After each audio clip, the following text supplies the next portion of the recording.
Players starting out with Trent and Giorgi, since we're moving to the morning session tomorrow. Yes, we'll start with questions for the players first, and then we'll bring in Coach. Let's start here in the front. Lillian, you need the mic. Giorgi, right? Giorgi,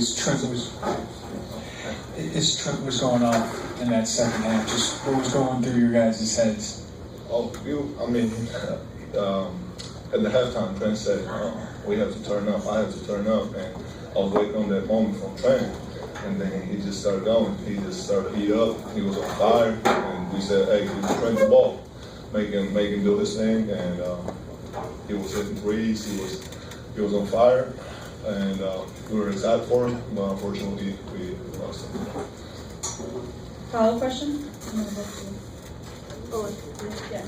Follow-up here, and then second row, then Rob.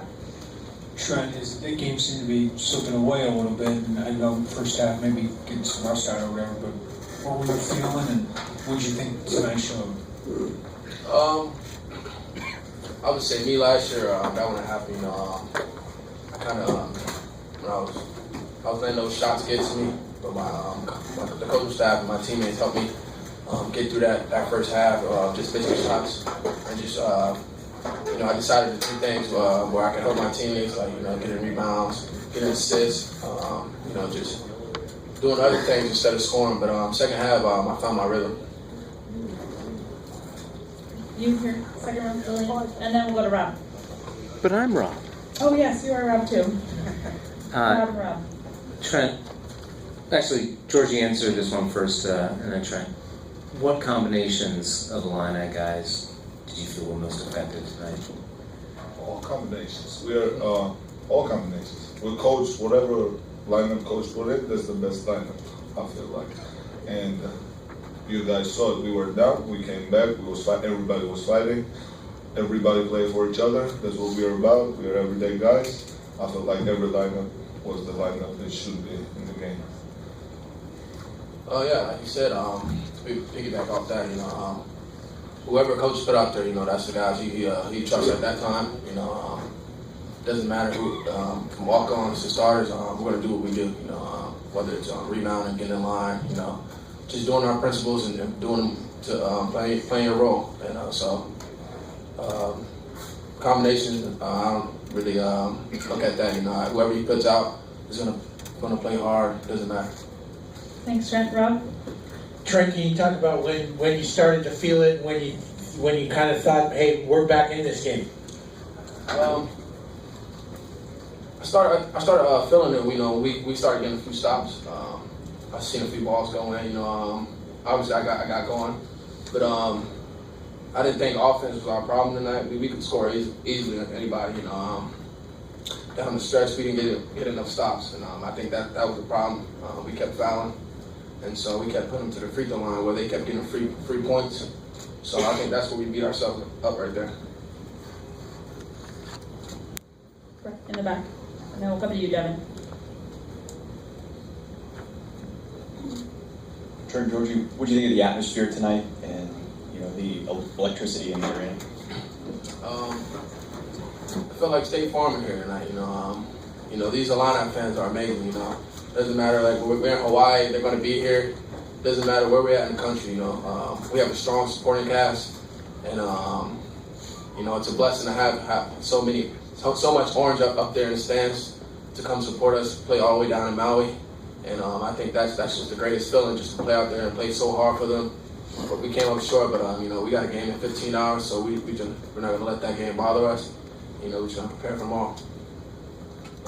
Yesterday at the coaches meeting or whatever, I think it was Gonzaga coach who was talking about they have top 5 fan base in the nation. I can say probably we have the top 5 fan base in the nation just from this game and then the game before. So I think we have top 5 fan base in the nation. They're just great. A lot of teams don't have it, and we really appreciate it.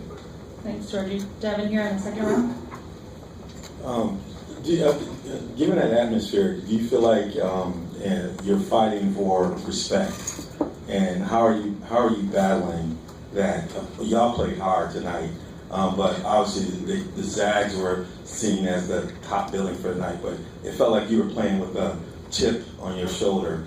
How's that feel to kind of really try to establish that culture for your team and to really kind of get that respect that you all think you deserve? Being a sophomore, I'm used to this. It's like that in State Farm every night.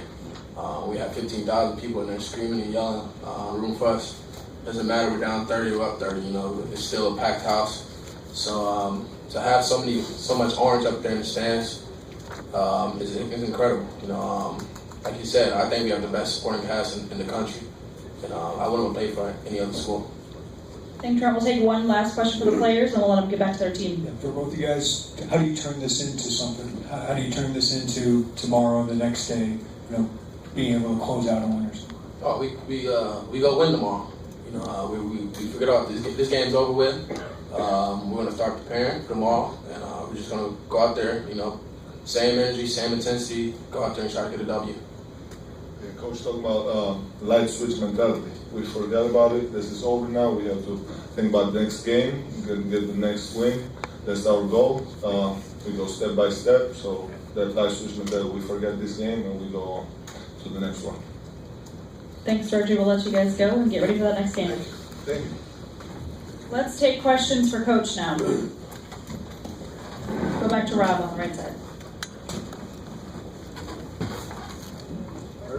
Rob here, and then Rob on your left side. Oh.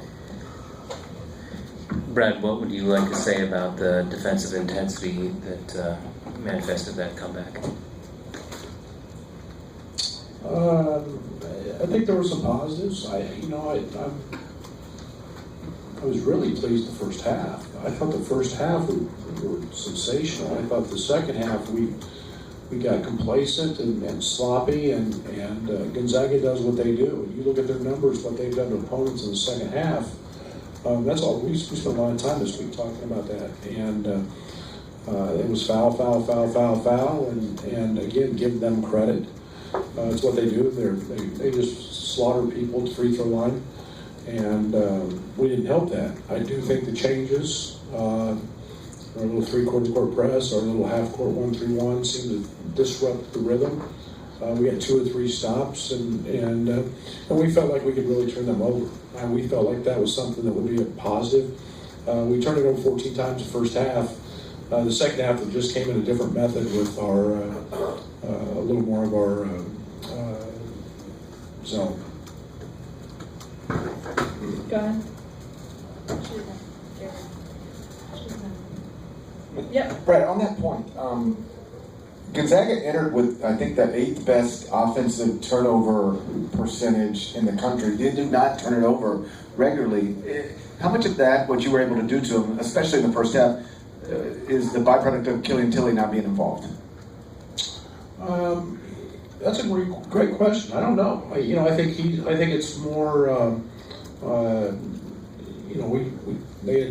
think Perkins was 8.5 to 1 assist to turnovers coming out. He had 25 assists or 26 and 3 turnovers. We turned a senior elite point guard over. We turned him 7 times.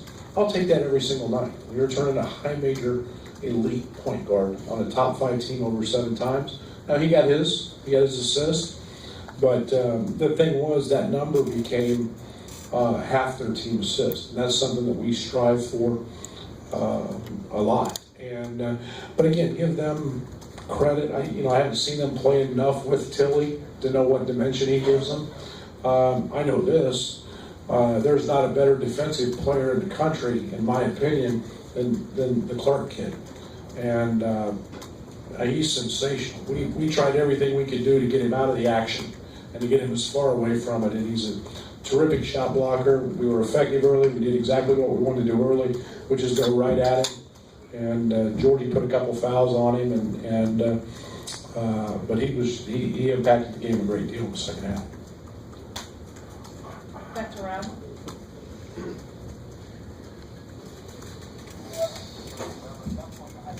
What do you make of the plus-minus figures that you get in this box score. You get Io's -20, Alan Griffin is +7. Does that mean anything? No, those will fluctuate from game to game. Yeah, we pay a lot of attention to it. And, you know, Io had a tough night early. Got going. He'll bounce back. He's a really, really good player and just had a tough night. And I'm really proud of Alan. That's a young man that missed our first game of the year due to injury, and has bounced back and started getting his feet wet a little bit. And to see him step up, we know he's an elite shooter. And but to make some plays defensively was I'm really excited about that. Did you not like the matchups with Kipper? Did you not like something that you were seeing specifically from Kipper? Kipper just played foul trouble all night. Kipper was in no flow, no rhythm.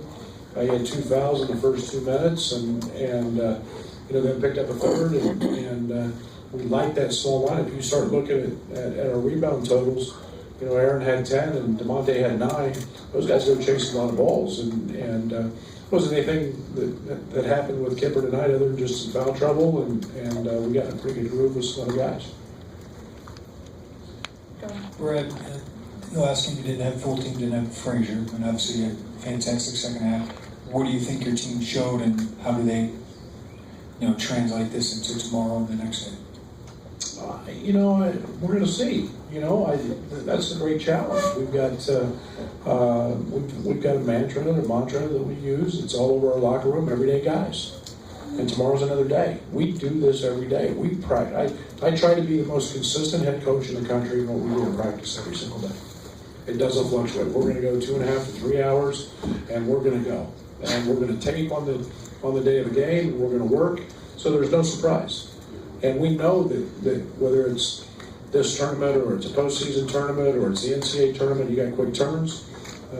This is no shock. And we practice in the morning, so we get done at night. We practice 7 o'clock every morning. So quick turn, and we'll throw it up and go against a very, very good team, against a team that's extremely well coached. We'll take one final question from Brett in the back. Brad, what did Giorgi show you again against high major competition tonight? Yeah, he's a really good player. He's really a good player. And I think once I was disappointed in his 4 turnovers the first half. A couple of them were really sloppy. He got a little bit tired, a little bit fatigued, and missed a couple chippies that he usually makes. But, he's got unbelievable footwork. He's a great pivot guy. I would like to see him get fouled more with some of those instead of kind of shying away from some of those. We've all seen him knock down threes, which he's done very, very consistently. And I thought he took a bad one late I didn't want, but I didn't want to. I'm not going to handcuff him because he's a very good player. He's extremely high IQ, and he's got a bright future. Thanks for your time, Coach. Good luck tomorrow.